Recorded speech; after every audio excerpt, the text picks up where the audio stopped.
नमस्कार जय जगन्नाथ आशा करुँ समस्ते भल थे आज बनैबा नेचुरल डिश वाश एथिपाई आमको दरकार रिठा अध किलो एवं लेंबू 500 ग्राम। प्रथमे दुईटी जाक भलरे धोई राति जाक रिठा को बतुरई नवा तापरे प्रेसर कुकर 2 ରୁ 3 सीटी दे भलरे चकटिकी मंजी सब बाहर करनवा। या परे आको ग्राइंडिंग करदबा गोटे थिन पेस्ट बनी नवा। आउ एक पात्र रे नीम पत्र किछि भलरे सिझेई नवा।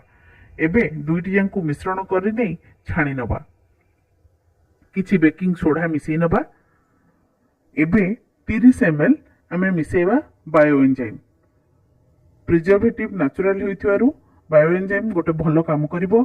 आउ एहाको मिसई सारला परे कोनोसी गोटे एयर टाइट डबारे किबा प्लास्टिक बोतल ले स्टोर करिकि आपण 6 मास आराम से रखि परिबे। एथिरे बासन सफा ठाकुर बासन सफा मध्य होई परिबो।